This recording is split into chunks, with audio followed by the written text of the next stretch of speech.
یہ ہے منگورا، سوات کا مرکزی شہر۔ آج سے چند سال پہلے تک سیاحت یعنی کہ ٹورزم سوات کی بڑی انڈسٹری تھی۔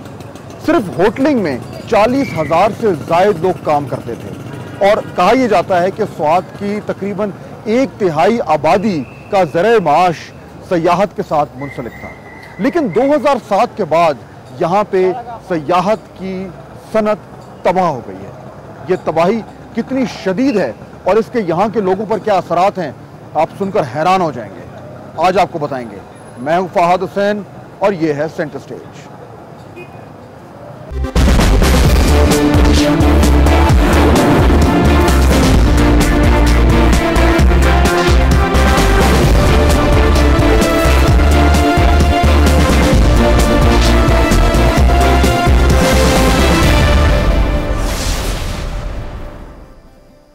آج کا پروگرام ہم یہیں سے کر رہے ہیں۔ میرے پیچھے اگر جو آپ علاقہ دیکھ رہے ہیں اس کو نشاط چوک کہا جاتا ہے۔ یہ منگورا کا ایک مین چوک ہے۔ یہاں پہ ہمارے ساتھ کچھ بہت ہی اہم مہمان موجود ہیں جن سے ہم بات کریں گے کہ یہ جو سیاحت کی میں نے ذکر کیا تھا کہ یہاں کی جو انڈسٹری ہے اس پہ کتنے گہرے اثرات پڑے ہیں۔ پہلے میں اپنے مہمانوں کا تعارف کراتا چلوں، اس کے بعد چائے کا آرڈر پلیس کریں گے اور گپ شپ کا آغاز کریں گے۔ میرے ساتھ موجود ہیں جناب زاہد خان صاحب، یہاں پہ سوات ہوٹل ایسوسی ایشن کے صدر ہیں۔ ان کے ساتھ تشریف رکھتے ہیں عبدالرحیم صاحب، سوات ٹریڈرز فیڈریشن کے صدر ہیں۔ ان کے ساتھ موجود ہیں نعیم اختر خان صاحب، سوات کی جو سول انتظامیہ ہے اس کی نمائندگی کر رہے ہیں۔ اور ان کے ساتھ ہیں جناب فضل مولا صاحب، جنرل سیکرٹری ہیں گلوبل پیس کاؤنسل کے۔ آپ تمام مہمانوں کا شکریہ کہ آپ نے ہمیں وقت دیا۔ زاہد صاحب مجھے یہ بتائیے کہ ابھی جب میں بات کر رہا تھا کہ یہاں کی جو ٹورزم انڈسٹری ہے اس کو نقصان پہنچا ہے، یہ تو سب کو معلوم ہے، لیکن کتنا زیادہ نقصان پہنچا ہے شاید لوگوں کو اندازہ نہیں ہے۔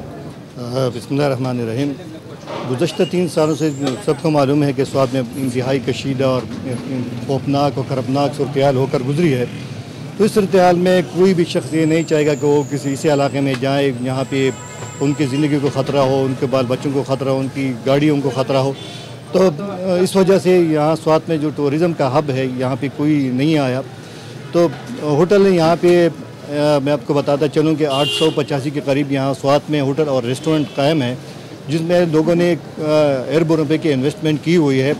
اور ظاہر بات ہے کہ ہر کوئی چاہے گا ان کے کاروبار چلے، ان کے لیے منافع بخش بھی بنے۔ یہ بتائیے کہ جب واپس اس بات پہ آتے ہیں، جس ٹائم یہ انڈسٹری اپنے عروج پر تھی، عروج پر، تو کتنے ٹورسٹ یہاں پہ آ رہے تھے اس زمانے؟ جب یہاں ٹورزم فرینڈلی تھا، یہاں پہ ماحول انوائرمنٹ تھی، تو 25 لاکھ سے 30 لاکھ کے قریب یہاں پہ ڈومیسٹک ٹورسٹ آتے تھے اور 3 لاکھ کے قریب پارنر یہاں پہ ہر سال سالانہ آتے تھے۔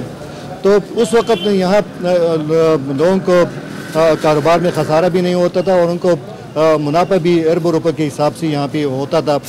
اور گزشتہ 3 سالوں میں یہاں ہوٹل انڈسٹری کو صرف کاروبار کے مد میں جو لاسز ہوئے ہیں، جو ہوٹل کی کرائی ہے، بجلی بل ہے، یوٹیلیٹی بلز ہے، ملازمین کی تنخواہیں جو لازمی ملازمین انہوں نے رکھی، چوکیدار وغیرہ، تو ان کے مد میں ان کو 7.5 ارب روپے کا نقصان پہنچ چکا ہے۔ 7.5 ارب روپے کا نقصان پہنچ چکا ہے۔ اور اس طرح اگر ہم حساب لگائیں کہ اگر کوئی ٹورسٹ ہوٹل میں ٹھہرتا ہے اور وہ 1000 روپے ہوٹل میں خرچ کرتا ہے تو لازمی طور پر وہ اس سے 10 گنا بازار میں، ہینڈی کرافٹ میں، فروٹ میں، ڈرائی فروٹ وغیرہ میں خرچ کرتے ہیں، ٹرانسپورٹ پہ لگاتے ہیں۔ اگر یہ حساب لگائے تو صرف 75 ارب روپے سوات کی معیشت کو صرف ٹورزم کی مد میں نقصان پہنچ چکا ہے۔ اچھا عبدالرحیم صاحب یہ بتائیے کہ یہ جو نقصان پہنچا ہے جس کا زاہد صاحب ذکر کر رہے ہیں، یہ کیسے نظر آ رہا ہے؟ کیا اس سے جو بے روزگاری ہے وہ اتنی بڑھ گئی ہے، یا جو انڈسٹری تھی اس کی جو تباہی ہے اس کی شواہد کیسے نظر آتے ہیں؟ بسم اللہ الرحمن الرحیم۔ تاجران کی نمائندے کی حیثیت سے میں یہ واضح کر دینا چاہتا ہوں کہ پشاور کے بعد پوری صوبے میں منگورا شہر کا دوسرا نمبر تھا، زراعت کے لحاظ سے، تجارت کے لحاظ سے، صنعت کے لحاظ سے، سیاحت کے لحاظ سے۔ لیکن 3 سال کرائسس اور وار زون ہونے کی وجہ سے اور طالبانائزیشن کی وجہ سے ہم بہت پیچھے چلے گئے، تقریباً 20 نمبر پر ہم چلے گئے ہیں۔ لیکن بنیادی بات یہ ہے کہ اس شورش کی وجہ سے